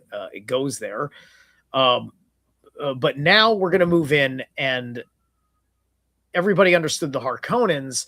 Now we're going to be looking at the Tlaxu, who I'm assuming from the way Messiah ends will still be very relevant in Children of Dune. And the Tlaxu are the transhumanists. Okay. Yeah. Like everybody's just like, oh, but wait, they killed Duncan Idaho. Why is it? Read Messiah, right? He's a cyborg. They made him a cyborg mentat with wiped memories. And the story is, if they do it right, and if he's a good enough actor for it, he's going to be struggling finding himself. It's kind of like the movie Universal Soldier. He's Universal Soldier. You remember that one? I don't think I've seen it, but I know. So I think Jean-Claude Van what Damme. you're talking about. Jean-Claude Van Damme, I think, and he dies. He was like an elite soldier. He's reanimated, right? He's reanimated as a cyber, right? With it's like Universal Soldier and and Duncan Idaho as hate is pretty much the same story. Yeah, see, so the Dune it comes from books, right? My wife brought me a book. Books from the 60s. Okay, because I think I got my son. I think we may have got my son that book. I don't know. He needs to read it. There's 6 of them. Okay. There's 6 of them in Frank's original story. And then people have low opinions or lesser opinions of his son's continuations since then. But there's more after the 6 from his son. Well, what I was going to say earlier, me and Thomas had that show. We had Weston Cage on. We had Foundering on, Shane Cashman, a bunch of people, friends of our shows. But we had my dad on. My dad used to work for a blues label back when I was a kid here in Mississippi. Nice. but I'd love to have you on and we'd have a metal show. You just pick out your top 5 favorite albums that were most influential to you, and we go through, we listen to a few songs. We don't we don't go to YouTube. We I think we stream for the first 10 minutes to YouTube. We let people know we're on Rumble and Twitter, and then we cut it off. And then we listen to a few songs from each album. You talk about it, why you like it, all that good stuff. It's fun, man. I've got several artists that mean a lot to me. One of the interviews that I saved from my old days goes back to 2014 when I was on Revolution Radio. The drummer of Scar Symmetry, Henrik Olsen, who was the primary writer for all of the band's material. I got him on, and we basically had a friendship. And we were talking, and we talked about the Neo-Humanity Phase 1 album. They did 2 out of 3 in the trilogy. I'm assuming they're not going to finish it because that was, he left the band or fired or something. He's no longer with Scar. So if that third comes out, it's either he joins the band again or whatever agreement he has with the creative writing side of it. Long story short is he's in one of those bands that was writing all the kind of stuff out there that was all that conspiracy stuff with the Illuminati, and it was very well informed, as well as a lot of the crazy science stuff, some of the spiritual stuff. And so I was just really in love with all the songs he was writing, right? I interviewed him. I got a chance to interview him, talk about that album. Hell yeah, dude. Yeah. Dreams come true. They do. I'm hopefully going to get a few more. I wish I was as fortunate to do that in my younger years. Travel and do other things, man. I ended up fucking getting caught up in some shit and getting put on probation for 6-7 years of my life. 6-7. Sorry, my son. He's a teenager. He makes 6-7 jokes all the time. It's very annoying. But he has me doing it. Oh yeah, something else I wanted to let the audience know. Adding this to the wheel. Prophecies of Paracelsus by this Hohenheim guy who comes from he has the last name Hohen, so he definitely comes from one of those Luxembourg royal families, Dutch families. That I think are scapegoated a lot. That I read about this name, and I'm like, I haven't. It's you can't find anything on them. You can't find anything on them because they're so bad and secret. And it's no, I just don't think they've done anything. Maybe I don't know. Maybe implicated in some things. But anyway, I digress. Zerilath, let people know where they can find you, and if there's anything you got coming soon, or if there's anything that you're going to be working on soon. Thank you. So, my YouTube channel is, I enjoy being connective there, right? So you've got, Zerilath Eternal, as spelled as one word on YouTube at Zerilath Eternal. You can like, share, and subscribe there.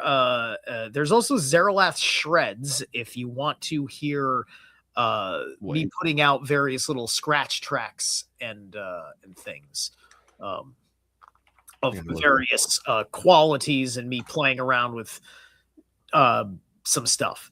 So there's no songs on there. It's all just kind of like scratch tracks. I kind of have a little bit of a writer's block issue when it comes to putting things together by myself. I torture myself with that. And so Zerilath Shreds, you keep an eye on that once in a blue for music. Otherwise, I will be getting in. I'll be finding something not on par with the material I'd been covering recently, which was political stuff, Jewish stuff. I'm going to jump back into something more in getting into old world occult and magic, and adding more of that kind of stuff to the content once I figure out what precisely I'm diving into. So that'll take some time, as I'm going to be off of having a planned script for a hot minute. Yeah, man. Guys, go over to his channel. Get him up to 1,000, please. I need All right. less than 200 of you. There That's you what's go. so cool about it. I know I should be. I'd better fucking be subscribed. I'm pretty sure I am. I'm gonna subscribe to your Shred channel. I'm an No, fuck. I need to acquired taste. flog Acquired myself. taste. I might even be a little insufferable. So I can understand if people be like, this guy's a joke. I can be too. It's okay. But yeah, man, this was great. Guys, don't have anything else this weekend. If you're in the Patreon, or if you want to support the show, you can go to patreon.com/Greypilled podcast. It's a way to get in all the Greypilled chats when we're watching movies outside of streaming them.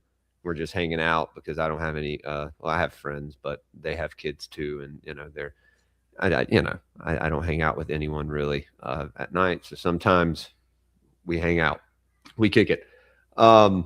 Follow me on X at Greypilled Pod, Instagram Greypilled_podcast. I haven't posted on Instagram in a while. I got to work on that. I know I do. I don't think anybody really cares, but whatever. YouTube, thank you for 1,000. I appreciate it. Rumble, let's get there. We're almost there. We're at like 950. Super shadow ban on Rumble and YouTube. I had a guy message me not too long ago telling me he couldn't find my channel. And yeah, it was weird. I also had my channel shut down for a day one time over practically nothing. I don't know what I did, or I don't know. I guess I did something, but also Spotify, Apple Podcasts, all those good places, because Spreaker will not let me create a Spreaker. They won't let me create one. Tried 3 times. I'm still going to try to live stream me creating one and then showing y'all 24 hours later that it's gone. So I guess my content is not acceptable on there. That's okay. But yeah, go check out this morning, Gods of the Morning Wood. It was just me and Subliminal, and we finished up occult symbolism of animals, the mammals part, and then Valsunga Saga part 3 on what we've been that we left off at chapter 18, where Sigurd's going to slay Fafnir. So it's exciting, and Subliminal thought that's where we should leave off, and I said, well, next time I want to get somebody on there to read with us. And I mentioned you, Zerilath, or Stein, or this guy named Brute Norse, I think is his name on Twitter. I don't know if you know who he is. Brute Norse. Yeah. He has a pretty cool channel. Yeah. But yeah, I appreciate everyone for coming and hanging out with us tonight. And if I don't see y'all later, have a good rest of your weekend. Question everything, fear nothing, and stay Greypilled, guys. We'll see you later. Sticker packs going out soon to all you patrons, and yeah, love y'all.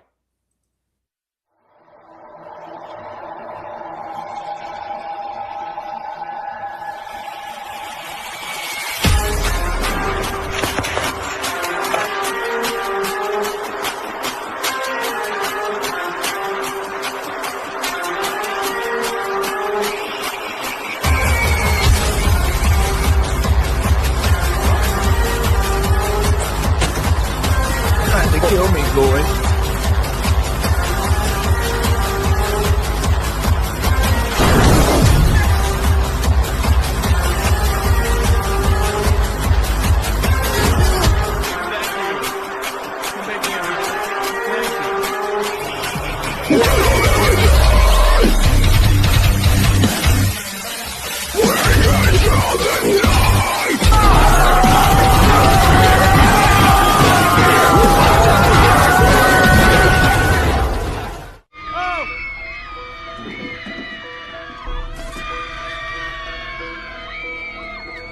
You handsome Shouts out. faggot.